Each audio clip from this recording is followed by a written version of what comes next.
Shadows in the Dust. A Day of Mrs. Norris. Chapter 1.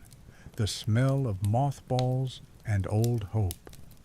Morning for Mrs. Norris did not arrive with light. In the dungeons and basement levels of the castle, a perpetual gloom always reigned, but with a shift in the breathing rhythm of her human. Argus Filch slept restlessly. His dreams were plagued by endless corridors, muddy footprints, and cackling poltergeists. When his rasping breath turned into a strained cough, Mrs. Norris, curled into a tight bun in a basket lined with old tartan rugs, opened one eye. It burned in the darkness of the room like a dim yellow lantern. The air in the caretaker's office was thick and layered. To an ordinary human, it smelled of mustiness, fried fish, and dust. To Mrs. Norris, it was a symphony. The bottom layer was the smell of the stone floor, cold and damp. The middle layer, the aroma of cheap tea, dry crusts, and quick-spell correspondence courses, soaked in the scent of desperation and old paper. And the top, most crucial layer was the smell of Argus himself, a blend of machine oil, cleaning solution, sweat, and an infinite devotion to order. She stretched, first the front paws, extending her claws into the rug. The sound of tearing fabric was delightful. Then she arched her back, vertebra by vertebra, and finally yawned, revealing teeth as sharp as needles. Argus stirred. Oh ho ho, he groaned, swinging his legs out of the narrow bed. The old man's joints cracked like dry twigs. Mrs. Norris jumped softly to the floor. Not a sound. She was a shadow. She approached his ankles and rubbed her flank against the rough wool of his long johns. "Good morning, my sweet," Filch creaked. His voice, which sounded to students like chalk scraping a blackboard, was the most affectionate sound in the world to her. Just a moment, just a moment. Daddy will pour you some milk." Breakfast passed in a cozy silence. While Argus dunked stale bread into his tea, Mrs. Norris lapped milk from a chipped saucer. There was a unity in this ritual. They were alone against the whole world, a world full of noise, filth, magic, which they both hated, he out of envy, she out of solidarity, and the little two-legged monsters known as students. Chapter 2. The Geography of Sense and the Morning Hunt. Stepping out on patrol was akin to stepping onto a battlefield. As soon as the heavy oak door of the office creaked open, Hogwarts crashed down upon Mrs. Norris. The castle breathed. Drafts carried scents from the kitchens, frying bacon, tantalizing and unreachable. From the greenhouses, damp earth and dangerous fertilizer, and from Gryffindor Tower, the smell of audacity and burnt toast. Mrs. Norris didn't just walk down the corridor. She scanned it. Her whiskers twitched, reading the vibrations in the air. Nearly headless Nick passed here, a cold ozone trail that made the fur on her scruff stand up. A rat scurried here, old, clever, likely that Weasley boy's scabbers, distasteful, smelling too much like a human. And here, she froze. Her tail, which resembled a bottle brush, stopped swaying and stiffened in tension. On the floor, just 2 meters from a 14th century suit of armor, lay a wrapper from Bertie Bott's Every Flavor beans, and next to it, a tiny, almost imperceptible clod of mud. Mud, enemy number 1. Mrs. Norris let out a low, guttural sound, not quite a meow, more like a distress signal. A second later, shuffling footsteps approached. Argus, who understood this language better than human, was already rushing toward her. Where have they messed my good girl?" he muttered, gripping his mop like a battle spear. She nudged her nose toward the wrapper. Aha! Filch triumphed. Aha! 3rd years, no doubt. Gryffindors. I recognize that smell of toffee. Oh, they'll dance to my tune. It was their game. She was the hound. He was the hunter. She found the traces of the crime. He delivered the sentence. It gave meaning to their existence. In a castle where portraits talked and staircases changed direction, order was maintained only by the 2 of them. They climbed to the 3rd floor. The staircase treacherously began to pivot when they were halfway across. Mrs. Norris unsheathed her claws, digging into the wood of the banister. She hated magic. Magic was unreliable. Magic made the floor disappear from under your paws. Give her good old physics any day. Mops, buckets, manacles, which Argus still lovingly oiled. Chapter 3. The Enemy in the Motley Cap. Toward noon, as the castle filled with the roar of the break between classes, Mrs. Norris encountered her arch-nemesis. She was patrolling the Charms corridor, trying to stick to the shadows of the columns. Students flowed past in a torrent. Huge boots, robes dragging on the floor, bags banging against hips. She hated their feet. Chaotic, fast, watching nothing. "Shoo!" hissed a Hufflepuff 2nd year, trying to nudge her with the toe of his shoe. Mrs. Norris didn't even flinch, merely flashing her lamp-like red eyes. The boy stumbled on flat ground. She knew they feared her, and rightly so. But then, from above, came a sound like a deflating balloon.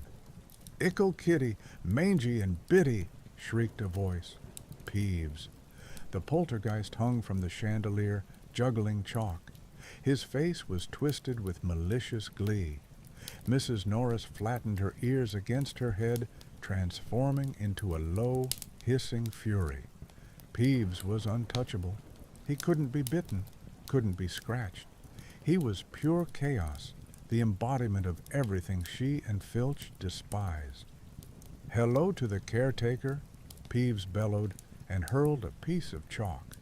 The projectile struck the floor an inch from her nose, kicking up a small cloud of white dust. Mrs. Norris sneezed. It was humiliating. "Meow!" she wailed, summoning Argus. Peeves cackled and overturned a waste bin at the end of the corridor. Rubbish rolled across the polished floor. By the time Filch arrived, breathless, Peeves had already vanished, oozing through the wall. Only the trash and the insulted cat remained. "Him again." Filch looked bitterly at the scattered parchments. His face turned gray. "Never mind, my sweet. We'll write to Dumbledore. We'll see him expelled yet." He stroked her with a trembling hand. She rubbed against his palm, soothing him. "We will outlast them all, Argus. Headmasters change, poltergeists get boring, but dust is eternal, and we are eternal." Chapter 4. Siesta and Observations. The afternoon was sacred. The students were in lessons. The corridors emptied. The sun, breaking through high Gothic windows, painted warm yellow squares on the flagstones. Mrs. Norris didn't just sleep. She slept strategically. Today she chose a windowsill on the 4th floor, which offered a view of the grand staircase. From here she could monitor 3 landings simultaneously. Through her dozing she filtered the sounds. Boom, boom, boom. Hagrid's footsteps somewhere below. The giant. He smelled of wet dog and forest. His dog, Fang, a cowardly, slobbering mistake, a disgrace to the canine race. Mrs. Norris despised Fang. Once she had driven him under a table in the hut simply with a long, unblinking stare. Splish, splash, splish. Wet feet. Moaning myrtle had flooded the toilet again. Need to inform Argus to bring the sawdust. Suddenly, her ears swiveled 180 degrees. A quiet, prowling step, non-human. Around the corner came Crookshanks, Hermione Granger's ginger cat. They froze. Crookshanks was huge, fluffy, and possessed a squashed face that, in Mrs. Norris's opinion, looked as if he had run headfirst into a wall. Nasal blood ran in his veins, making him frighteningly intelligent. Mrs. Norris did not like intelligent animals. Animals should be loyal, not smart. Crookshanks was friends with Sirius Black back when he was a dog. Crookshanks helped the students. He was a traitor to the class of pets. Crookshanks blinked slowly. Mrs. Norris did not blink. She emitted a low throat rumble, like a kettle coming to the boil. "Huss," she breathed out. "This is my territory. Your mistress is a rule breaker. You are an accomplice." The ginger cat snorted, twitched his bottle-brush tail, and walked away proudly. He refused the challenge. That was even more infuriating. Chapter 5. Shadows thicken. Evening brought the smell of dinner, roast chicken, pumpkin juice, treacle tarts. The aromas penetrated even the farthest corners, teasing the stomach. But Mrs. Norris did not go to the great hall. It was too noisy, too many feet ready to step on a tail. Argus brought dinner to the office. Today it was leftover fish pie. "Eat, my queen," he whispered, placing the bowl on the floor. He ate a sandwich himself, sitting at the desk and filling out endless forms for violation of school uniform rules. After dinner came her favorite time, the time of the curfew hunt. The castle changed, shadows lengthened, turning night statues into ominous monsters. Portraits fell asleep, or pretended to. Mrs. Norris was built for the dark. Her dust-colored fur made her invisible against the stone. She knew all the secret passages except the ones the Weasley twins knew. Those two were the bane of her life. She knew which step creaked on the stairs to the astronomy tower. She knew that amorous couples often hid behind the tapestry of trolls in tutus. At 11:15 p.m., she caught the scent: cheap cologne and peppermint gum, a Hufflepuff and a Ravenclaw. Fifth floor, the alcove behind the statue of Gregory the Smarmy. Mrs. Norris flowed over the floor. She didn't run, she poured. Peering behind the statue, she saw them. They were holding hands. Fools. She didn't hiss. She simply sat down in front of them and lit up her lantern eyes. The girl gasped and recoiled. The boy turned white. Mrs. Norris waited for a theatrical pause, savoring their terror, then turned and bolted toward the corridor where she had seen the glint of Filch's lantern a minute ago. Meow! This cry meant prey is here, fresh and warm. A minute later, she heard the thudding of Argus running and his joyous wheezing. "Got you! I heard you! Students out of bed!" She sat in the shadows, watching Filch berate the rule breakers, taking down their names. She felt pride. Another victory of order over chaos. Argus looked happy. His eyes shone. He felt his power, his necessity, and she had given him that. Chapter 6. Night's Peace. Deep night. The clock struck 2. The castle finally sank into sleep. Even the ghosts had settled down, drifting to their cold corners. Mrs. Norris and Filch returned to the office. Argus was tired but content. He sat in his old armchair by the dying fire and took off his boots, groaning with relief. "Good work today, Mrs. Norris," he said, patting his knee. It was an invitation.